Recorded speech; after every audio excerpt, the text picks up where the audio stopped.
we need AI. We need to sort of use the potential of AI, and a country like India possibly has the most to gain by use of AI. And of course, there are possible downsides for which we need to be prepared and for which we need to guard against.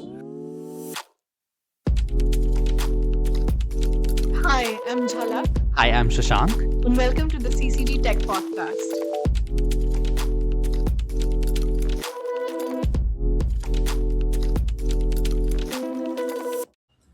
Thank you so much for joining us today, Krishnan sir. Such a pleasure to be speaking to you about, the direction that India's digital and technology ecosystem is taking.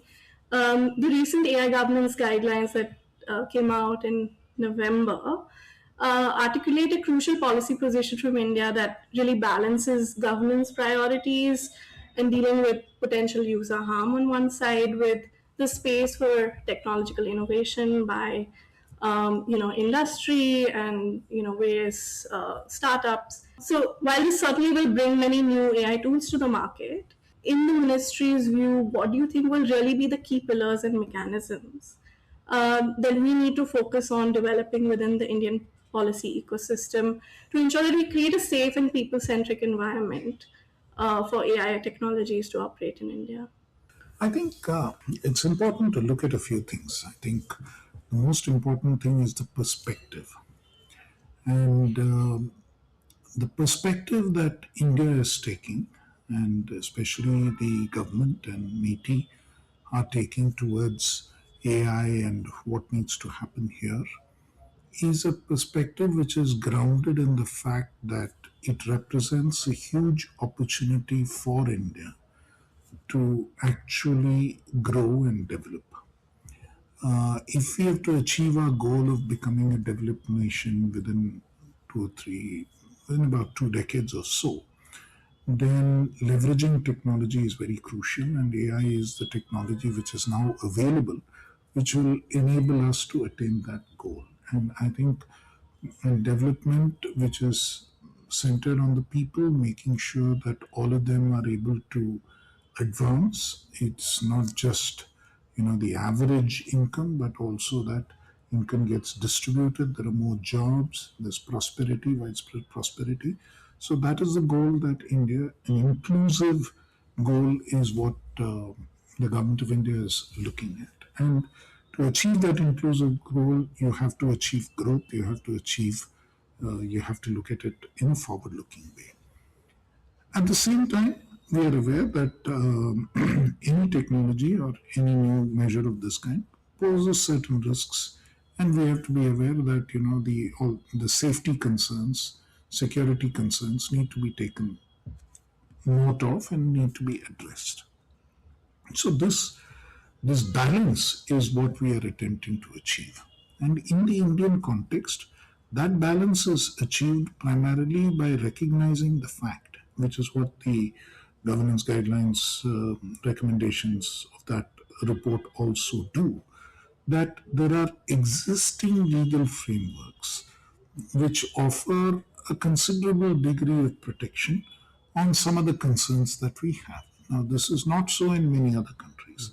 Just to outline some, for instance, our framework under the Information Technology Act and the way in which we can actually combat misinformation, disinformation through the tools which are available under the Information Technology Act are tools which are not available in many other countries. And I think that is something we need to recognize. And I think increasingly there's a recognition that these tools have been used in a very responsible and appropriate way by the government. The courts have upheld the way we've used it. Broad public awareness and support to the way we have used it is something which people are well aware. For instance, even the recent notice that we issued to X and Grok on the issue of the kind of tools that were presented and what happened there, I think found valid acceptance across, not just across the country, but across the world in terms of the tools which were used. And those are existing tools, mind you. They're not new tools. So that is what I mean, that there are existing tools which can be effectively used, and that is what we are doing. That's one part of the story. The second part of the story, if you look at personal data protection. Now, personal data protection, the Act has been notified and it will come into effect in stages over the next now 15 months or so. So we will have that tool also, which will protect individuals in terms of how their data gets used and what happens and how do you get it out. So some of the issues which are raised even in this X and Grok question can be addressed through some of the mechanisms which are available under the Data Protection Act. So, and number of other things besides. So we have that mechanism which is already in place and a set of legislation and a set of measures which are there. The third issue is regarding how intellectual property is treated and the copyright related issues, in which now DPIIT has come out with a working paper on which comments have been invited. So number of views are coming in as we speak about, but there is, the possibility of using those provisions are something which we can look at and see how we can go forward. So you have these 3 or 4 mechanisms which are already in place in which we are working with. So, which is why I think that report says, there is a need for a balance. There are existing tools that we need to look at. Equally, when we need to add newer tools or when we need to sort of step in favor of safety or protecting people, that is something we will not hesitate to do. And we recently issued the draft amendment for which comments have been received, and we'll put out the final amendment shortly on labeling of synthetically generated content. So that is one of the measures that we've taken forward, where it is necessary to see that issues get addressed. So I think it's important that we recognize that it is not an irresponsible stand, it's a balanced stand. We need AI, we need to sort of use the potential of AI, and a country like India possibly has the most to gain by use of AI. And of course, there are possible downsides for which we need to be prepared and for which we need to guard against. Not all of them are necessarily through legal means. There are risks to jobs, for instance. Now, that has to be dealt with through policy in terms of how do you retrain and upskill people so that they are in a position to find jobs in the newer scenario. The jobs will be of a different nature from what they are today. So how do you adapt to that scenario, and how do you sort of make sure that people are ready for that? So we are working on all of those aspects. That is something which across government, that effort is being led. So my honest belief is that we've been deeply thoughtful about this area, and there's been a fair amount of analysis and a fair amount of thought which has gone into how India needs to respond here. It's a carefully thought out responsible response. It's not knee-jerk, it's not sudden. It's part of a carefully calibrated approach as to what needs to be done. One of the things that I appreciate in the AI governance guidelines is the articulation of the need for an AI incident database.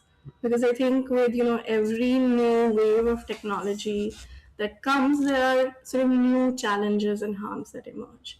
I think with social media platforms, when that technology came about, it took 5 to 10 years for many of those harms to even surface visibly for the general public, for sort of regulators globally to sometimes sit up and take notice. I think something like an AI incident database allows the surfacing of those patterns and challenges that are emerging more quickly, allowing the government and regulator to really assess and understand where levels of intervention may be required more immediately, where they may need to seek more information and understanding. Do you foresee that this is something that would be taken on as a mantle of maintaining this database by the ministry itself? Or do you see this as something that AI safety institutes will do? Or do you see this as a collaborative exercise where sectoral regulators will lead the charge? You see, I think this idea of an incident reporting mechanism draws partly from the IT Act and the provisions which relate to cybersecurity incidents. Right. Likewise, an almost similar mechanism exists under the DPDP Act as well, of reporting breaches. Right. So it would be somewhat similar to that mechanism, and we'll have to set up a mechanism eventually which will enable that. So those are all next steps which need to happen. That mechanism we will create as time goes on. So today, for instance, if there are if there are cyber security breaches, then the reporting is necessary, and certain sets the terms. It's easy enough for certain to sort of make a distinction, saying report those which are cybersecurity incidents with AI and without AI. So to some extent, some of those aspects can be covered. Now, there could be other incidents which are not AI and cybersecurity related, like, say, maybe this Grok incident could be a potential incident which needs to be reported. So, those kind of mechanisms we need to create. For the time being, of course, whenever we issue a notice of this nature and whenever we take action of this nature, when it is brought up, clearly, I mean, government has a way of record keeping and government has a way of keeping these. We also have to be careful that, we don't lose the balance, because, an AI incident might just result in huge reporting of every single sort of, any modified, morphed content, and everything will get reported, and there could be, those risks are also there. Which is why, the labeling mechanism is an initial start in order to assess how much is actually taking place and what needs to be labeled. Once the labeling takes place, then you have an idea of what is the kind of information which is out there, and what is it that will, how do you set thresholds for what needs to get reported, what doesn't get reported. See, it's a little different. For instance, let's be clear. Cybersecurity incident have clear definitions. There is an attack and somebody has got in, so therefore there's a way in which you can determine that. In the case of DPDP, people did ask us for thresholds, and we deliberately stayed away from thresholds because we said, look, it's very difficult because this relates to individuals' personal data. A company may regard one person's data being breached as below the threshold, and we don't have to report. But for that one individual, it might be a big deal, and it might not just be a cybersecurity issue. It might just be carelessness on behalf of. It might be a manual or human error. So even if it is, it needs to get reported as soon as it comes to notice, because I think as individuals they have the right to know, because this issue came up fairly frequently. Right. So how to set thresholds for reporting in the case of AI is something that we will have to determine based on a little more experience. I think it's a little premature to actually figure out that. I mean, the framework of incident reporting, as I said, draws on prior practice and prior experience in certain other cases. How we fix that threshold is something that we'll have to determine. So, as you correctly said, the ministry has released draft rules on deepfakes, and advisories, SOPs have sent notification to companies on obscene content, NCII, deepfakes. I think so. This is critical work addressing a very important issue. So we've done some research on NCII, and which was cited and relied on by the Delhi High Court as well, that showed that often NCII kind of content gets recirculated back on rogue websites or websites who are flouting the law and don't necessarily obey the law. So what do you think the problem here is? Like, who sort of is the primary force behind the problem, and how is the ministry thinking about solving this critical issue? See, there are two things here that where there's clearly malafide action, and that's a crime. And there are multiple sources through which action can be taken. Court, of course, is one route. The court is entitled to order under Section 69, Section 69A, and the rules thereunder. We can block based on court's orders, and there are cases where we blocked on the basis of court orders. Equally, we also can block if it is brought to a notice and content of this nature, if there is repeated violation, and if there is a rogue player who's doing it, then the potential to block it is very strong. We are also looking at other ways in which we can handle this, because some of these are technology-oriented issues, because some of them are accessible through VPNs, and then how do you tackle VPNs is a whole concern. And issues with VPNs and things are not something that only India is tackling. It's a problem across the globe.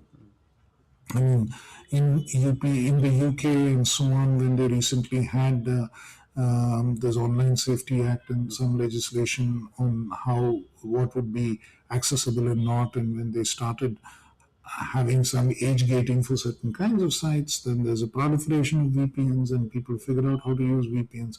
There was, Western countries promoted VPNs as a mechanism by which, someone in an authoritarian country is able to access the internet as a sort of a freedom, an instrument of freedom, or an instrumentality of freedom of expression, is how VPN was perceived. Now, when it can be used to flout your own law, you look at it differently. So we have to be careful, and VPNs have legitimate uses too. For instance, we use VPNs all the time when there is, when I have to access my official records, which are not part of this thing. There's a mechanism. We have to use VPN in order to have secure communications.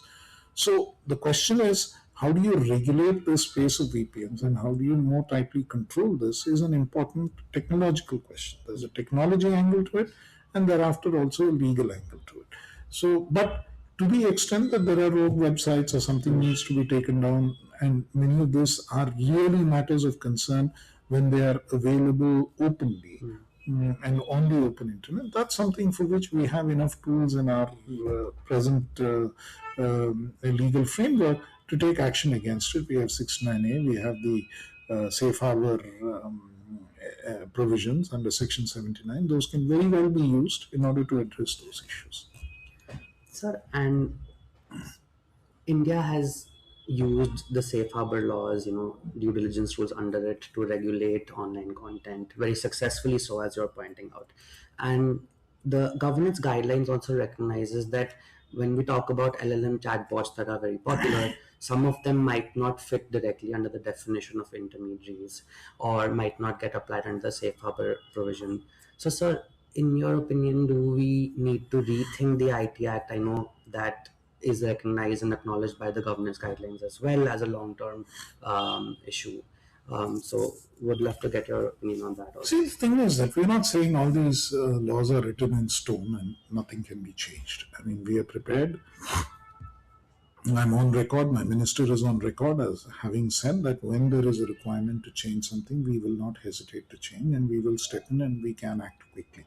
If there is a serious issue, we are prepared to act. So on that, let me say that we have an open mind. If there is a need, we will act. I mean, so there's no questions there. But I'd also like to clarify, because the IT Act covers both. It covers, somebody using a computer resource illegally. So you see, what is it? You can either be a computer resource or you can be an intermediary. These are the two players who are there under the IT Act. You're a user, there's an intermediary, and there's a computer resource. Now, computer resource includes both hardware and software.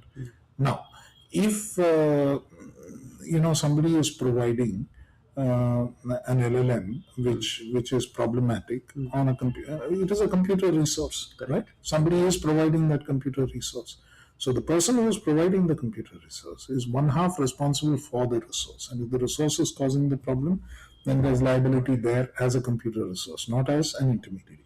Second, if the person says that, look, the computer resource is distinct and I am distinct as a person who's providing it, he's an intermediary because he is stepping in and providing. So which means the safe harbor and all those provisions will kick in.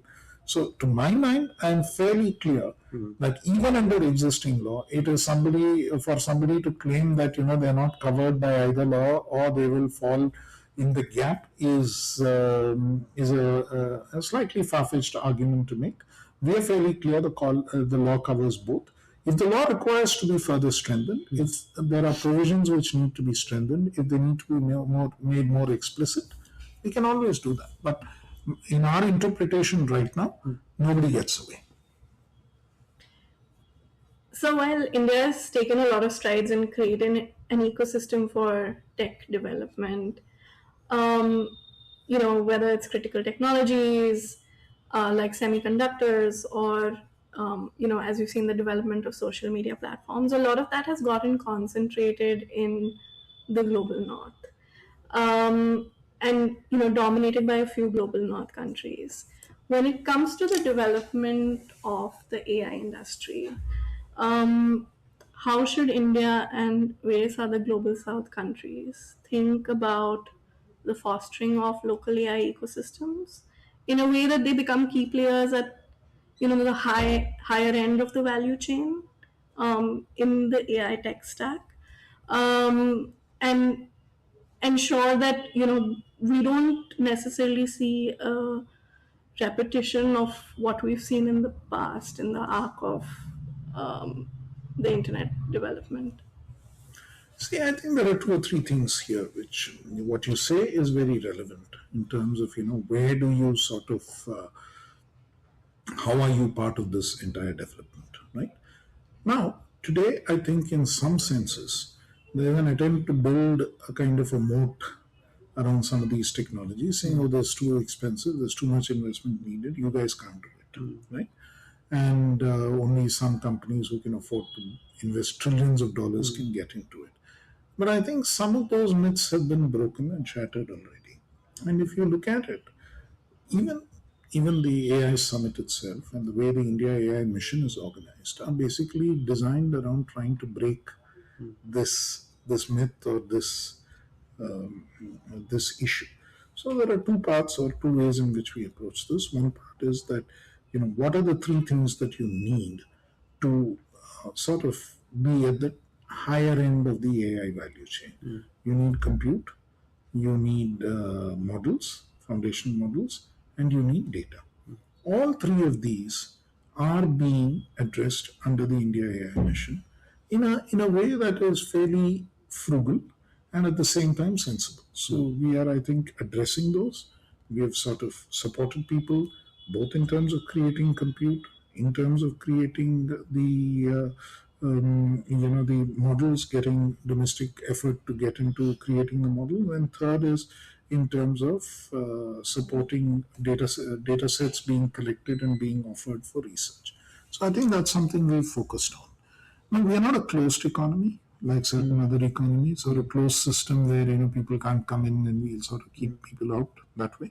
If we did, then all of you would again be protesting that, saying we're not having access to technology and you're sort of doing a sort of things and you're doing this because. So we're not a closed system, we are an open system. But we also at the same time believe that we should have the capacity to do some of these things in the country and be in a position to do that. That's precisely what we are addressing through this.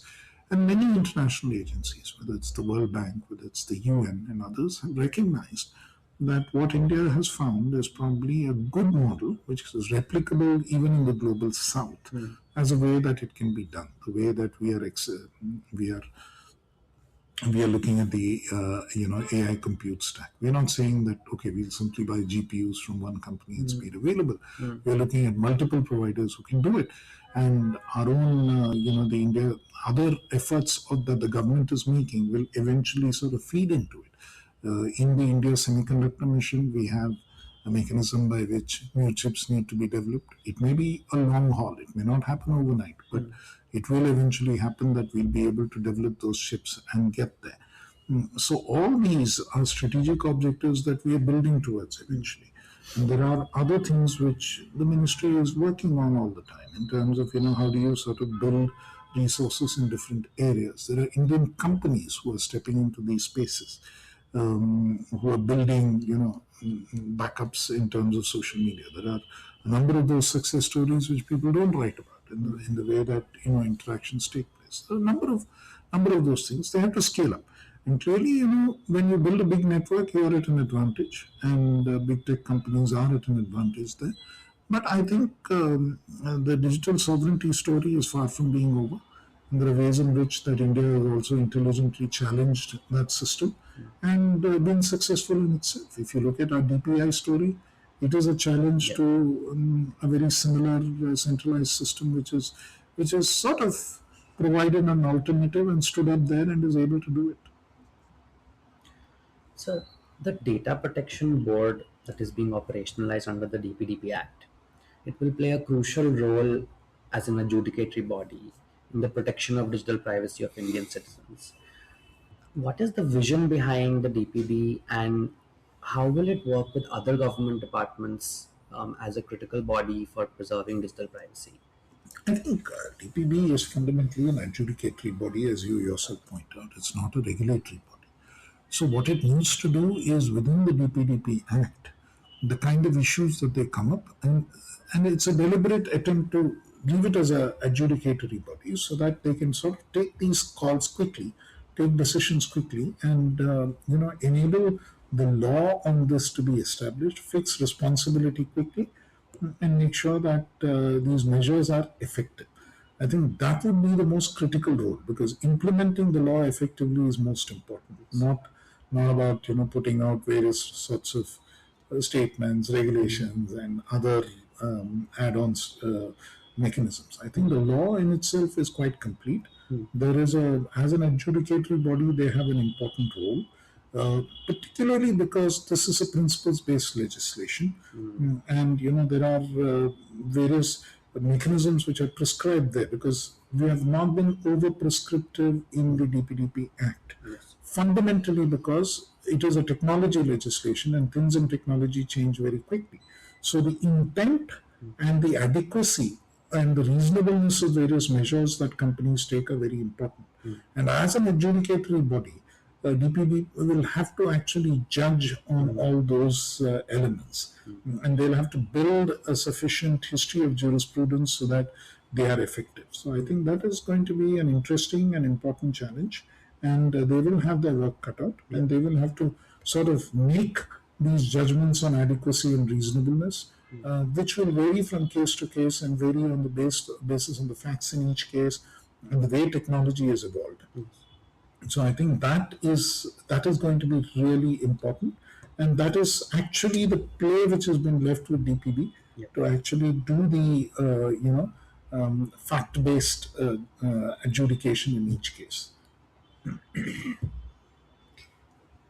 Sir, the right to erasure under the Data Protection Act is a really key provision, and something that can be very important for a user in sort of protecting their privacy. There's also conversation in jurisprudence that's emerged around the right to erasure, around the need for there to be some exceptions, legitimate exceptions to the right to erasure in the form of artistic expression or online reviews or for news purposes. How do you think all of this can be balanced and allow us to really operationalize the core idea of the right to erasure while sort of balancing for sort of freedom of speech and expression online? See, the point here is that right to erasure is about purely personal data. I don't think it's going to apply to works of art. There may be some real borderline cases, but otherwise, if personally somebody has produced a work of art, then I don't think that's going to be affected by this. So to that extent, we'll have to see how that plays out.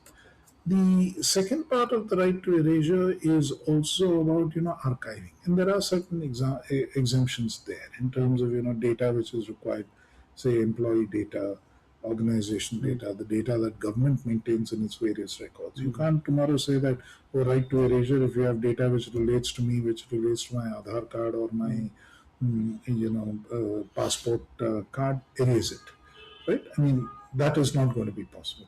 The right to erasure is much more relevant in the case of, say, social media intermediaries and so on, where somebody has posted something and you want that any data which relates to me, which is there or in an account that I had opened, you should remove it after a particular point in time. Don't allow it to live permanently on the internet. So I think currently there are some exemptions which are available and which cover most of the concerns that you address. Certain others, it will become a matter of interpretation, and we will have to look at it as we go along as to whether it actually constitutes personal data or not. And for most others, I think it is it's a panacea for today's world, that some folly you committed 20 years ago shouldn't come back and revisit you. So one critical aspect that you pointed out as well is availability of quality data sets when we talk about AI. And so some research has shown that in sensitive sectors like health, sometimes there are very innovative products available, but the data that they're based on is maybe from North America or other regions, which makes availability of quality data sets critical, sir. Sir, how is the ministry and the government thinking about creating an environment for quality data sets that are representative of Indian realities and experiences? See, that is what the AI Kosh, which is part of the India AI mission, is all about. Currently, we have about 6,000 data sets there. Most of them have been, the awareness is building and the number of data sets is rising very rapidly as we go along. Now, also, as you are aware, the DPDP Act has a provision that in certain cases, the regulators, sectoral regulators, for various reasons, can prevent data, can sort of require data to be stored either within the country or, aspects such as those could come up. Now, there's a reason for that. The reason for that primarily is that, say, in the financial sector or in the health sector, there could be a risk if Indian data goes out. So those, but that's selected areas. It can't be imposed as a general rule and all data can't go out. So that is the reason why there is a provision where, sectoral regulators can act in such cases.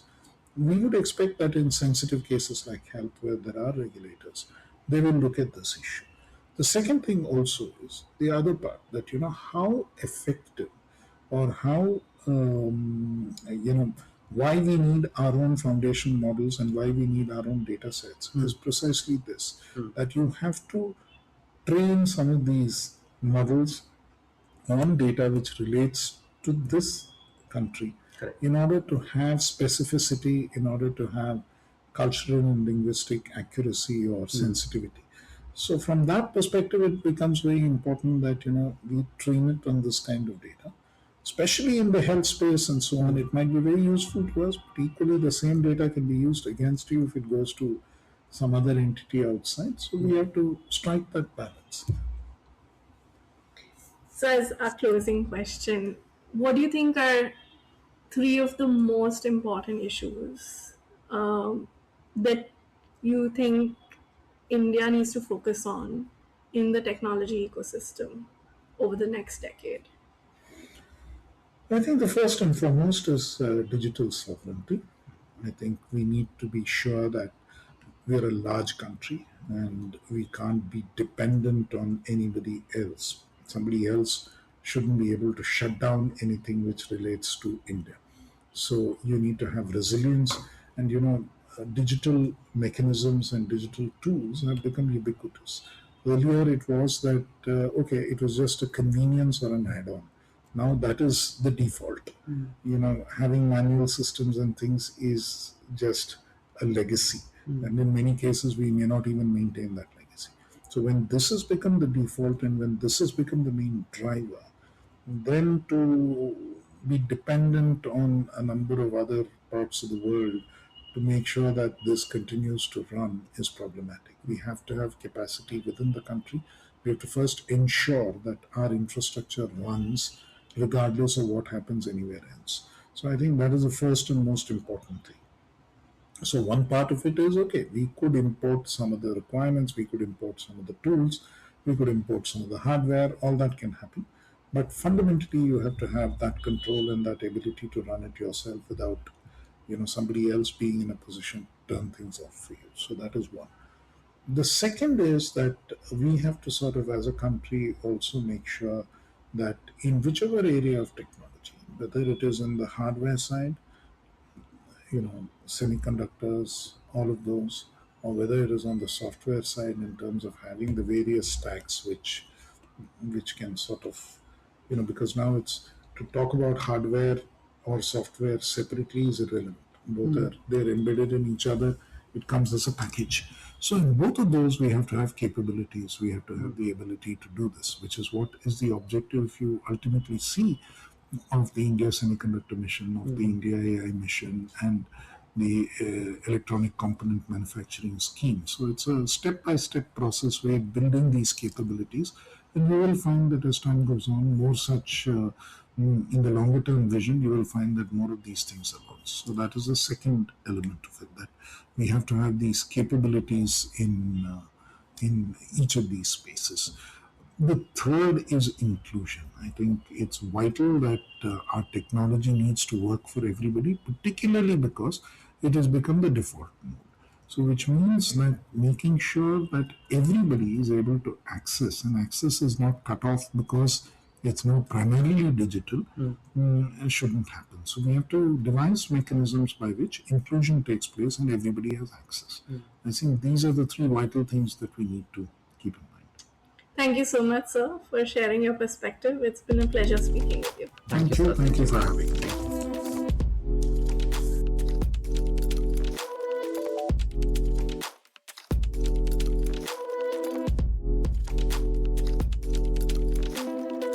We would love to hear your thoughts on the episode and your suggestions on what topics you would like us to cover. You can reach out to us through email or find us on our social media. We will link the details of these in the show notes. Lastly, we would like to thank National Law University Delhi for their support in creating the podcast. If you enjoyed the conversation, please like and subscribe wherever you're listening to the podcast. We look forward to bringing you more content. This podcast is created by Center for Communication Governance at National Law University Delhi. This episode was edited by Gopika.